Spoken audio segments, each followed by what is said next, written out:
40장. 모세가 하나님께서 명령하신 대로 다 행하다. 하나님께서 모세에게 말씀하셨다. 첫째 달 첫째 날에 성막 곧 회막을 세워라. 그 안에 증거궤를 두고 휘장을 쳐서 그 궤를 가려라. 상을 가져다가 놓고 등잔대와 등잔을 배치하여라. 금으로 만든 분향단을 증거궤 앞에 두고 성막문에 휘장을 달아라. 번제단을 성막 곧 회막 입구에 놓아라. 대야를 회막과 제단 사이에 놓고 거기에 물을 채워라. 회막 사방에 뜰을 만들고 뜰 입구에는 휘장을 달아라. 그런 다음 거룩하게 구별하는 기름을 가져다가 성막과 그 안에 있는 모든 것에 바르고 성막과 거기에 딸린 모든 기구를 거룩하게 구별하여라. 그러면 그것들이 거룩하게 될 것이다. 번제단과 거기에 딸린 모든 기구에 기름을 발라 제단을 거룩하게 구별하여라. 그러면 제단이 지극히 거룩하게 될 것이다. 대야와 그 받침대에 기름을 발라 거룩하게 구별하여라. 마지막으로 아론과 그의 아들들을 회막문으로 데려가 물로 씻겨라. 아론에게 거룩한 예복을 입히고 그에게 기름을 붓고 그를 거룩하게 구별하여 나를 섬기는 제사장으로 세워라. 그의 아들들을 데려다가 속옷을 입히고 네가 그들의 아버지에게 기름을 부었던 것처럼 그들에게도 기름을 부어 나를 섬기는 제사장으로 세워라. 그들은 기름 부음을 받음으로써 대대로 영원한 제사장직을 맡게 될 것이다.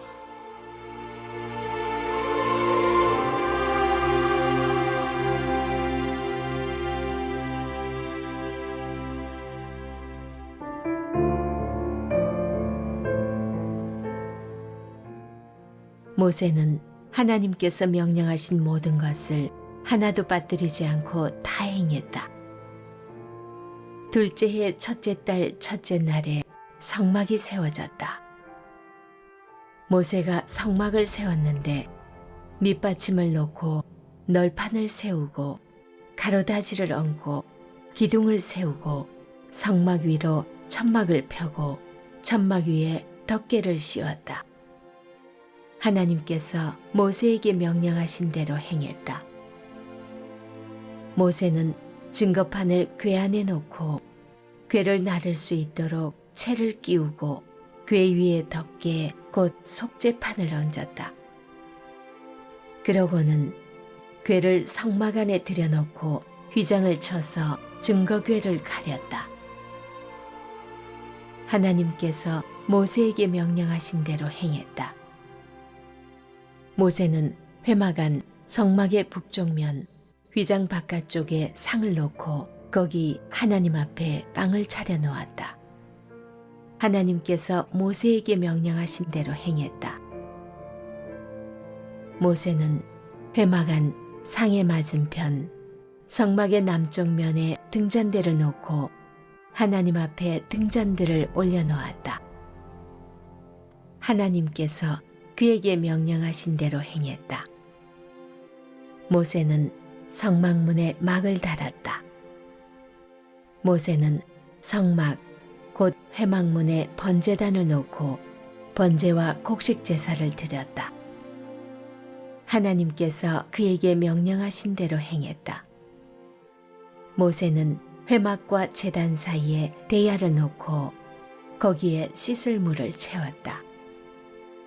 모세와 아론과 그의 아들들이 거기서 손과 발을 씻었다. 그들은 회막에 들어갈 때와 제단에서 섬길 때 거기서 씻었다. 하나님께서 모세에게 명령하신 대로 행했다. 마지막으로 모세는 성막과 제단 주위에 뜰을 조성하고 뜰 입구에 막을 달았다. 모세는 일을 다 마쳤다.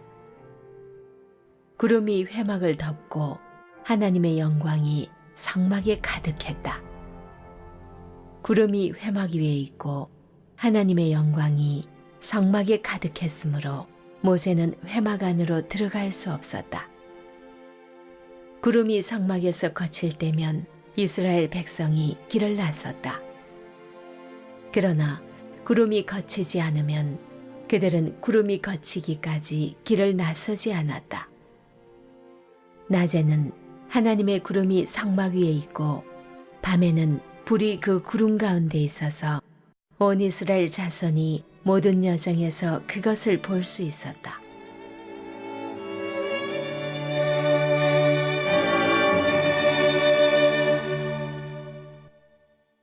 장황하고 긴 성막 건설 이야기가 마무리 단계에 접어들었습니다. 모든 비품과 시설물들, 제사장 옷들도 제작이 완료되었습니다. 하나님께서는 정월 초하루 신년에 성막을 세우라고 지시하십니다. 그날은 이집트에서 나온 둘째 해 1월 1일입니다. 17절 보세요. 아마 성막 조립이 하루 만에 마칠 수 있을 만큼 어렵지 않았거나 그렇지 않으면 1월 1일에 시작되어 며칠 동안 조립이 진행되었을 수 있습니다. 출애굽기 29장, 레위기 8장에서 제사장 위임식이 8일간 진행되는 것 참조하세요. 아마 쉬운 조립과 이동을 위해 만들어진 성막 비품들 성격을 볼 때 하루 시간이면 조립이 충분했을 것으로 보입니다. 1월 1일은 새해면서 새로운 역사의 시작이고 이스라엘의 새로운 출발을 의미합니다. 또한 이날은 하나님의 영의 역사로 하나님의 성전이 세워진 새로운 창조의 날이죠. 하늘왕의 지상 궁전에서 그분의 지상 통치가 시작되는 날입니다. 가장 중요한 비품인 증거궤가 먼저 배치되죠. 지성소에 들여놓고 그룹들이 수놓아진 수려한 휘장으로 그 궤를 가려야 합니다. 이어서 떡상을 내성소에 놓습니다. 떡상 위에 진열한 물품은 문자적으로 진열품을 의미하는 에레크입니다. 에레크는 동사 아라크, 진열하다, 배치하다의 파생어죠. 이 진열품은 분명 위에 놓은 떡들을 의미합니다. 이것은 이어지는 등잔대 배치에서 확인되죠. 등잔대를 놓고 불을 켰던 것입니다. 마찬가지로 떡상을 놓고 즉시 떡을 위에 진열했을 것입니다. 마지막으로 금향단을 증거궤 앞에 둔 뒤 가림막, 휘장을 걸어 외부에서 내성소를 볼 수 없도록 차단합니다. 흔히 떡상이 법궤에 이어 두 번째로 언급되는 이유로 떡상의 중요성이 등잔대와 향단보다 더 컸다고 보는 사람이 있습니다. 그러나 아마 내성소의 대표 기물이자 가장 중요한 비품은 향단이었을 것입니다. 이러한 사실은 짐승의 피가 주로 마당의 번제단에 내성소에 뿌려질 때는 향단불에 그리고 1년에 한 차례 대제사장에 의해 지성소의 속죄판에 뿌려졌다는 점에서 가능한 추론입니다. 이것은 짐승의 피가 뿌려졌던 번제단과 향단과 속죄판 이 세 가지가 각 공간에서 가장 중요한 대표 기물이라는 것을 시사합니다. 마지막으로 마당에는 번제단을 먼저 중앙에 놓고 물두멍을 회막과 제단 사이에 배치합니다. 물두멍에도 즉시 물을 채워 넣어야 하며 이어서 뜰 사방에 기둥을 세우고 걸개를 걸어 울타리를 만듭니다. 성막의 비품들이 함부로 배치되어서는 안 되므로 본문은 비교적 상세히 각 품목들이 놓여야 할 위치를 적시해주고 있습니다. 만일 성물이 다른 곳에 놓인다면 제 기능을 하지 못할 것이 분명합니다. 예컨대 금향단이 북편 벽 쪽으로 놓이고 진설병이 지성소 휘장 앞에 놓인다면 떡상의 떡과 금향단의 향연은 아무런 효력이 없을 것입니다. 우리 하나님께 대한 예배도 마찬가지를 할 수 있죠. 예배 요소들인 찬송과 기도, 헌금과 설교들이 적절한 시간에 고유한 기능을 할 수 있도록 짜임새 있게 예배를 잘 구성해야 할 것입니다. 가장 중요한 것은 하나님께서 원하시는 마음과 태도에 바른 배치를 할 수 있죠. 예배 형식은 다양할 수 있으나 만일 하나님을 향한 마음의 배치가 어긋난다면 그 예배는 마치 금형당과 진설병의 위치를 제멋대로 바꾼 것과 마찬가지로 자기중심, 인간중심 예배로 전락할 것입니다. 9절로 11절입니다.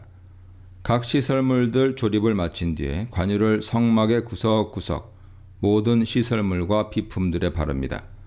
이 관유로 인해 성막 전체와 각 공간에 비치된 모든 비품들이 거룩해집니다.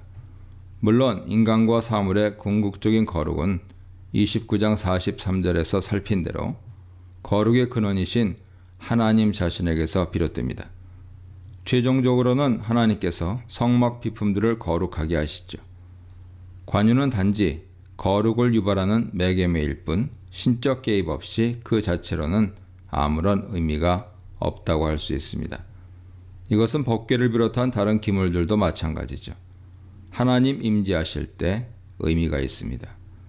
그 물건들이 자동으로 하나님의 임재를 보장하고 스스로 역사를 일으키는 것은 아니었습니다. 여기에 또 다른 우리 예배의 적용점이 있습니다. 아무리 성막 기물들을 제대로 정확히 배치했다 하더라도 거룩한 기름, 관유가 발라지지 않는다면 그리하여 하나님께서 그 비품을 직접 거룩하게 만들어 주시지 않는다면 아무 소용이 없습니다. 그 물건들은 하나님 예배에 사용될 수 없을 것입니다. 다시 말해 기름 부음이 없는 향단에 아무리 값비싼 향료를 피워도 그것은 하나님께 올라가지 않습니다. 관유로 거룩하게 만들지 않는 등잔대 등불은 아무리 환하게 빛을 발한다 해도 하나님께는 의미가 없는 빛일 뿐입니다. 마찬가지로 우리 마음의 중심이 하나님을 향하고 우리 마음의 배치를 바르게 했다 손치더라도 우리 예배 중에 성령의 역사가 없다면 그것은 헛된 예배로 전락하고 말 것입니다. 12절로 16절입니다. 또한 관유가 아론과 그의 아들들에게 머리 위에 발라줘 그들을 거룩하게 합니다. 우선 아론과 그의 아들들을 회막문 앞에서 목욕을 시킵니다. 아마 물두멍 주인은 번제단에 의해 외부 시선이 차단되는 제사장의 활동 공간으로 목욕도 그곳에서 이루어졌을 것으로 추론됩니다. 여기서 기름을 머리에 바르는 행위는 출애굽기 29장 7절에서 설명한 바와 같이 일단 기름을 머리 위에 부은 뒤에 야차크 바른 것이 마샤가 명백합니다. 관유를 가져다가 그의 머리에 부어 바르고 이것은 또한 뒤에 이어지는 29장 32, 33절에 사람의 몸에 붓지, 수크, 말며를 통해서도 확인되죠. 수크는 몸에 붓는 것을 의미하기 때문입니다. 따라서 머리에 기름을 부어 바르다가 타당한 번역일 것입니다. 대제사장 아론만 기름을 부은 것이 아니고 그의 아들들도 모두 동일한 방식으로 머리에 기름을 부었습니다. 그리하여 모든 제사장은 기름 부음 받은 자, 마셔, 메시아가 되어 성전에서 거룩한 임무를 수행했습니다. 아론 가문 후손들은 이렇게 대대로 영원히 제사장 가문으로 기름 부음을 받아 성전 직무를 감당했습니다. 출애굽기 29장에서 살펴보았듯 레위기 8장을 통해 알 수 있듯 성막 조립 직후 제사장 위임식이 거행되었다 하더라도 하루에 그 행사가 끝나지 않았습니다. 제사장 위임식은 일주일간 진행되었기 때문이죠. 이 제사장 위임식은 절차가 매우 복잡하고 거기서 다양한 제물들이 바쳐지며 독특한 의례들이 거행됩니다. 이렇게 복잡하고 오래 걸리는 제사장 위임식 모든 내용을 생략하고 오늘 본문은 간단히 그들에게 거룩한 옷을 입히고 기름을 부어 제사장 직분을 수행하도록 했다고 보고합니다. 이것은 제사장 위임식에서 가장 중요한 요소가 바로 관유를 그들에게 바르는 일, 즉 기름 부음이었음을 알 수 있습니다. 제사장 위임식을 마친 뒤 레위기 9장에서 8일째 비로소 이미 관유를 부어 봉헌된 제단 위에서 희생제들이 최초로 드려집니다. 그 최초로 드려진 희생 제사들과 더불어 성막 제단이 최초로 가동됩니다. 즉 그것은 일종의 제단 취임식이었습니다. 하나님께서는 신적 불을 내려 즉각 그 제물들을 태우심으로써 그 제사들을 받으셨습니다. 이 문단에서는 느릿한 순종으로 세운 성막, 출애굽 목표를 이룬 성막, 거룩한 물건과 사람으로 채워진 성막에 대해 묵상해 보시기 바랍니다. 17절로 19절입니다. 하나님께서 성막 조립을 명령하신 대로 모세는 즉각 순종합니다. 때는 출애굽한 해를 원년 삼아 둘째 해 1월 1일이었습니다. 먼저 널빤지 벽을 세우기 위해 받침대들을 놓고 널판들을 거기에 세운 뒤 각 널판들에 여러 개의 봉을 지지대로 끼워 견고한 벽이 되게 했습니다. 그리고 내성소 입구와 지성소 입구에는 기둥들이 세워졌습니다. 고급 실들로 짠 첫 번째 앙장막 위에 두 번째 염소털 앙장막이 덮였고 세 번째 막으로 붉게 물들인 순양의 가죽이 그 위를 덮었습니다. 그리고 마지막으로 아마 장식 덮개였을 것으로 추론되는 해달 가죽이 얹혀졌습니다. 몇 번 지적했듯이 성막 이해에 있어서 자의적이고 추론적인 해석, 지나친 풍유적, 알레고리 해석을 경계해야 합니다. 물론 성막은 우리에게 많은 상징적인 교훈을 전해주죠. 오늘 본문과 관련해서 한 가지 예로 3겹 내지 4겹으로 회막 전체를 가리는데 그 중에서 바깥을 가장 싸구려 가죽 덮개로 덮었다는 것은 분명 시사점이 있는 듯합니다. 여러 겹의 막들은 하나님의 현현을 겹겹이 둘러싼 구름을 상징하는 것으로 보입니다. 가장 바깥 부분에서는 가장 희미하게 그분의 영광이 드러날 뿐이죠. 이것은 그리스도의 성육신과 연결할 점이 있는 듯합니다. 고운 풍채도 아름다운 것도 없는 육신을 입고 오신 예수 그리스도는 사실 하나님의 영광의 본체로 이 땅에 오셨습니다. 이사야 53장 2절, 요한복음 1장 10절, 26절, 31절 보세요. 또한 그분은 자신의 영광을 스스로 비우고 내려오신 케노시스의 그리스도십니다. 빌립보서 2장 7절 보세요. 외적으로 볼품 없으셨던 그분은 하나님의 성전 자체로 오셨으며 내면의 영광의 광채를 바라며 세상을 변화시키셨습니다. 이것은 오늘 우리 교회에도 적용할 수 있을 것입니다. 교회는 예배당 건물의 화려함을 추구하기보다 절제된 외관으로 겸손한 모습을 보일 필요가 있으며 내부를 가장 고결하고 영광스러운 신자들로 이루어진 아름다운 장식들로 채우고 꾸며야 할 것입니다. 20절로 33절 상반절입니다. 직전에 모세에게 재차 명령된 그대로 성막에 여러 시설물들과 비품들이 제자리에 정확히 배치되었습니다. 이런 반복은 무의미한 것이 아니라 모세가 하나도 빠뜨림 없이 정확히 하나님의 명령을 준수했음을 부각시키는 것으로 보입니다.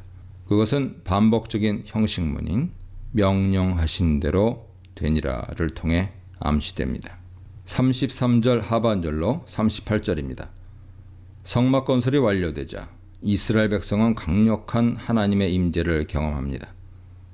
구름이 회막을 덮고 하나님의 영광이 성막을 가득 채웠습니다. 이 현상은 너무나 압도적이어서 하나님께로의 접근이 최대한 허용된 모세마저 일시적으로 회막에 들어갈 수 없을 정도였습니다. 이 영광의 발현은 장엄한 구름 기둥이 내려오는 것과 불과 분리의 동시적 현상이었습니다. 구름은 하나님 임재에 동반하는 가장 대표적인 현상으로 구름 자체가 마치 하나님 마차와 같은 역할을 했습니다. 곧 구름의 이동은 하나님의 이동이었고 구름의 멈춤은 하나님의 멈추심이었습니다. 백성들은 구름을 따라 움직였습니다. 한편 밤에는 불기둥이 그들을 인도했습니다. 불기둥과 구름기둥은 두 가지 다른 종류 기둥들이 아니라 합체된 하나의 기둥이라는 것을 38절에서 확인할 수 있습니다. 즉 강력한 광채가 나는 화염을 짙은 구름이 바깥에서 감싼 형태로 생각하면 됩니다. 그것이 낮에는 짙은 구름만 보이고 밤에는 구름을 뚫고 나오는 화염이 불기둥으로 보이는 것이죠. 이러한 인상적인 하나님의 충만한 영광과 불구름 기둥에 대한 언급은 출애굽기를 마무리하는 매우 적절한 진술입니다. 구름이 떠오를 때 이스라엘 백성이 성막을 분해해서 싼 뒤 이동했다는 진술은 시내산을 떠나기 직전 민수기 9장 15절로 22절에서 다시 반복되고 있습니다. 이것은 출애굽기와 민수기가 독자적인 책이기도 하지만 동시에 연속된 책으로 읽어야 한다는 강력한 증거죠. 우리는 이 구름의 이동과 그곳을 따르는 백성들의 행진을 통해 중요한 교훈을 얻습니다. 바로 하나님의 인도하심을 따르는 백성들의 삶이죠. 백성들은 구름이 인도하는 대로 가야 했습니다. 구름의 방향이 오른쪽으로 꺾이면 발걸음도 그쪽으로 옮기고 구름이 멈추면 거기서 멈춰야 합니다. 이것이 하나님 백성의 삶이죠. 출애굽기의 가장 중요한 단어들인 거룩 그리고 영광의 개념을 살펴봅니다. 거룩은 히브리어 카도시 혹은 코데시인데 이것은 두 가지 개념을 내포합니다. 첫째는 분리, 둘째는 완전이죠. 둘을 합해서 한 가지 개념으로 묶자면 저 너머 분리되어 떨어져 지극히 고결한 상태, 즉 절대적 정결 상태에 있는 것을 의미합니다. 따라서 거룩은 신적인 영역에 속한 것으로서 인간과 근원적인 육격을 두고 저 너머에 계시는 하나님 속성의 본질입니다. 불완전하고 흠과 결함이 있는 세속의 영역 저 너머에 존재하는 완전한 상태죠. 따라서 거룩은 분리, 완전, 온전, 무흠의 개념을 포함합니다. 이 거룩의 속성은 절대적으로 하나님께만 속합니다. 하나님만이 홀로 거룩하시죠. 사무엘상 2장 2절, 계시록 15장 4절 보세요. 다른 어떤 피조물도 스스로 또는 내재적으로 거룩의 속성을 지니지 못합니다. 피조물은 자신의 능력으로 거룩해질 수 없습니다. 그러나 모든 종교는 그것을 가능하다고 주장하며 수행과 명상의 실천을 독려합니다. 그러나 성경은 하나님만이 홀로 거룩하시다고 증거합니다. 인간은 거룩하신 하나님께로부터 거룩을 부여받을 뿐이죠. 인간은 그분이 거룩하게 해주셨을 때 거룩한 존재가 됩니다. 성막은 그분이 거룩해 해야 거룩한 집이 되었고 이스라엘 백성은 그분이 성민으로 삼아 주셔야 거룩한 백성이 되었으며 제사장들 또한 거룩한 기름을 부어 주셨을 때 거룩한 제사장이 되었습니다. 이것이 곧 구원의 다른 개념입니다. 구원도 거룩처럼 획득되는 것이 아니라 은혜로 주어집니다. 영광은 히브리어로 카보드인데 기본 의미는 무거움입니다. 하나님의 영광은 하나님의 거룩의 외적인 현시죠. 즉 거룩은 내재적 본질에 속하고 영광은 그 본질의 외적 발현입니다. 이것은 다양한 방법으로 현시되죠. 영광은 구름, 불과 광채, 바람, 우레와 번개, 진동, 나팔 소리와 같은 초자연적인 물리현상으로 표현되기도 하고 또는 법궤 자체가 그분의 영광에 대한 표현이었습니다. 사무엘상 4장 21절이야 보세요. 더불어 압도적 사건, 곧 그분의 위대한 업적과 기적도 그 영광의 현시였습니다. 예컨대 홍해를 가르시고 이집트 군대를 바다에 빠뜨리시는 기적을 행하심으로써 하나님은 자신의 영광을 드러내십니다.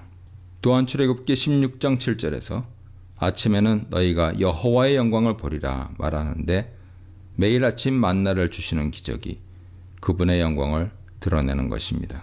그런데 그 영광을 드러내며 절정에 이른 것이 바로 성막이죠.